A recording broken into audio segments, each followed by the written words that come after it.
Hi everyone, it's me Terry of the Yarn Joy podcast. Happy Monday everybody, beginning of a new week. So today is June the 30th, last day of June 2025, and I came on here to make this little video. I was asked to do a collab from Setta of Setta's Place. She's the one that invited me, and it is a collab using a Granny Square book that we both have. She also asked Kelly of Crafting in Texas, and I will link both of their channels down below in the description box. They've already released their videos today, so here I am, the last one to get my video in. But yeah, so she had this book right here, and it's called A Modern Guide to Granny Squares.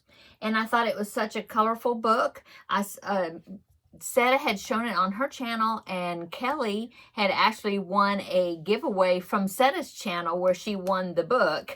And so since they both had the book, and then I told Setta, oh, that looks like a good book, I think I'll order it. And so I did. I got it off of Amazon. I can list it down below in the description box where you can order it if you want a copy yourself. And so Setta thought, well, since we, the three of us all have the book, why not do a collab where we do a square or more than one square out of the book and turn it into a project or do something with the square. And so I said, sure, I would like to participate.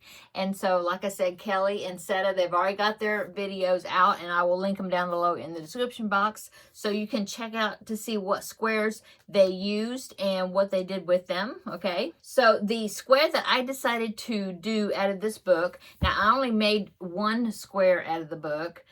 Setta, I believe, used two, and so did Kelly. But I did use one square. When I saw the square, I thought, oh, this is so cool. I immediately thought of summer. I mean, the season, summer, you know. And so here it is right here. It's the watermelon slice square. That's the one I decided to do, okay? This is on page 89 in the book. Well, the pattern starts on page 89, okay? So the book is a very good book. It's got the written instructions for all the squares. It's also got a chart right there. Now, I didn't follow the chart. I followed the written directions. I can follow charts pretty well. I'm not really good at it, but I think that when I do more squares in this book, if I, you know, make myself follow the chart or look at the chart, and even compare it to the written instructions, I think that would help me learn to read charts even better, because like I said, there's a chart for each one. Another aspect of this book that I thought was pretty cool is the fact that besides whatever square it is you're working on, okay, oh, but this one's cute. Look, sun and clouds. Isn't that cute? It's called Sun and Clouds. Well, anyway, whatever one you're working on, in the beginning of the square, they have this little column right there, okay? And it says, has the difficulty, like the skill level. It's got the hook size and what size the block would turn out to be, approximately, both in metric and inches, or whatever that's called. Let's see what else. It tells you what techniques are used in that particular square. It's got the yarn colors, what yarn they used and what colors, you know, what brand of yarn they use and what colors. They also have the little abbreviation, what do you call it? It tells you what the abbreviations mean, the definitions, okay? Like CH is chain and SC is single crochet, like that, okay? And then also what I thought was cool right here is they give you two other squares that are also found in the book that would be coordinating with that particular square that you chose to use. So for this one, it says for the sun and cloud square, it says, mix and match square number 38, or page 38. Let me look at that one, which is, okay, so just a single color granny square.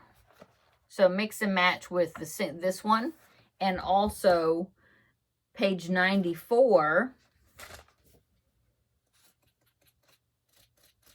which is That's 95. Number 94. Oh, yeah. Okay. The stripe color block. So this one right here. So it just kind of gives you suggestions on, like, you know, 2 other squares that you could make to go along with the square that you chose, your main square, which I think is interesting idea.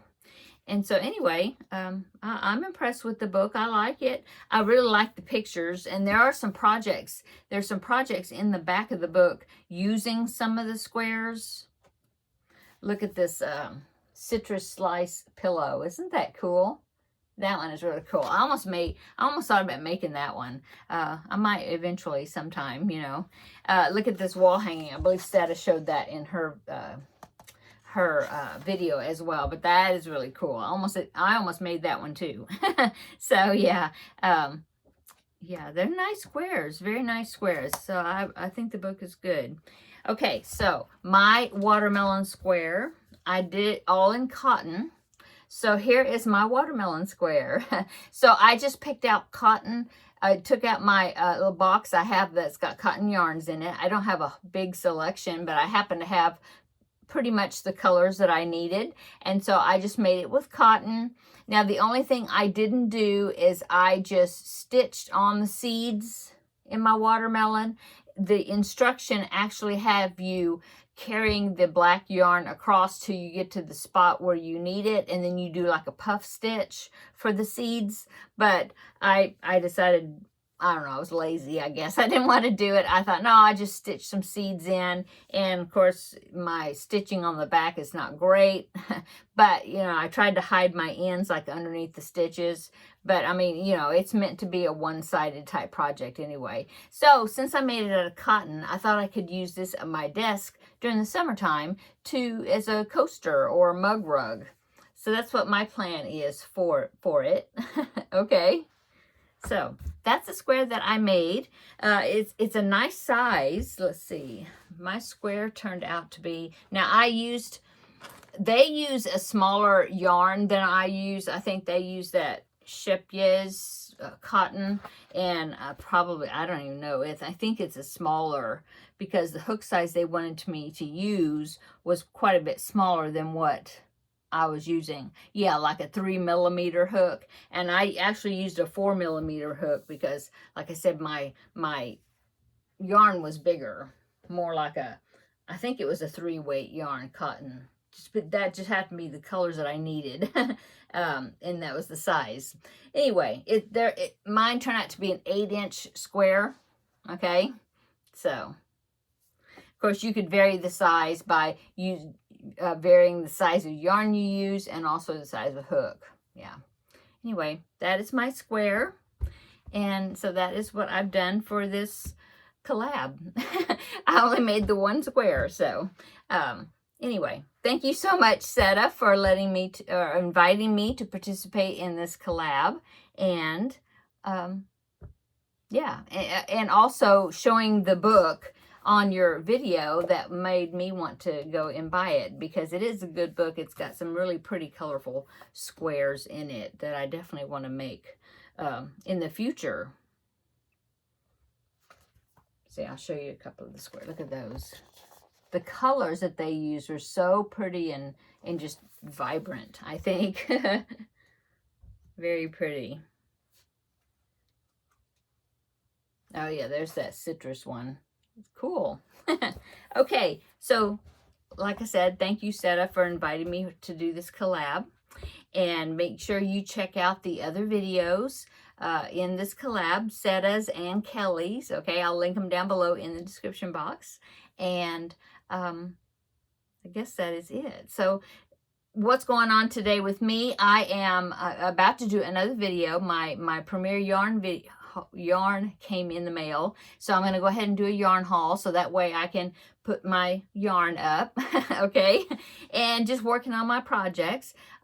Finish the Blanket Bonanza blanket #1, and so tomorrow, which will be Tuesday, will be Blanket Bonanza #4, video #4. Anyway, it'll be a finished object, so that means I'll get to roll my dice, and we will find out what the next blanket is. It's so exciting. I'm glad that I finished it, and I'm ready to move on to the next. Right now, actually, I've got it, I washed the blanket this morning, and I have it blocking right now because I think it would look so much better blocked. So that's what it's doing, and I'll just let it be pinned out the way it is overnight, until it gets dry, and then tomorrow I'll be showing it to you, and then I will pick another project with my dice. My dice will pick the project. So finish that. I'm working on my Crafting with Friends, the swirling bag. I'm almost finished with it. So my goal is to finish that also, because then on Wednesday for Crafting with Friends, I will show you the finished product and the finished project, and then I will present 2 projects. I've already got them picked out, so I'm going to show you those 2 projects, present them, so that way you can vote on, because of course I will do both of them, but that way you'll pick which one I will do next, okay? And then some exciting news also last night. Valerie of Valerie's Cuddly Cat Crochet, she messaged me last night, and she said that, she's been gone for a while. She had been making videos, but she's ready to get back into YouTube videos, and she wanted to do a collab with me for July, which starts tomorrow. So Christmas in July. I'm going to be doing Christmas in July. So I'm excited about that. It's just going to be 1 video a week. And what we're going to do is a book a new book that's just coming out. In fact, I ordered it, and I'm going to get it tomorrow. Tomorrow's like the release day, and I'm going to get it tomorrow. But it's Christmas ornaments, kawaii Christmas ornaments. And so we're going to be making videos, making some of those Christmas ornaments in that book for Christmas in July. And so we'll be doing that once a week. And so actually that combined with my regular videos that I make, I'm going to be doing a video almost every day in July. So I'm really excited about that. So I'll be doing videos Monday through Friday. Now, Tuesday through Friday is my regular schedule, but I'm adding Mondays for the Christmas in July ornaments. So I'm really excited. I think it's going to be fun. I'll have the weekends off, but Monday through Friday, I'll be doing videos. And so we'll have more opportunities to visit with each other. So that's always a lot of fun. Okay, I think I'm going to go because I will be back tomorrow, and with what is it? Blanket Bonanza. But I'm getting ready to, like I said, I'm going to be filming that yarn haul video, and so look for that. I'll go ahead and put it on for today also as well. Okay, I'm going to go so I can film that other video. Hope you're having a wonderful Monday, and let's make this a great week together, okay? So see you tomorrow in the next video, but also the yarn haul video. Okay, bye.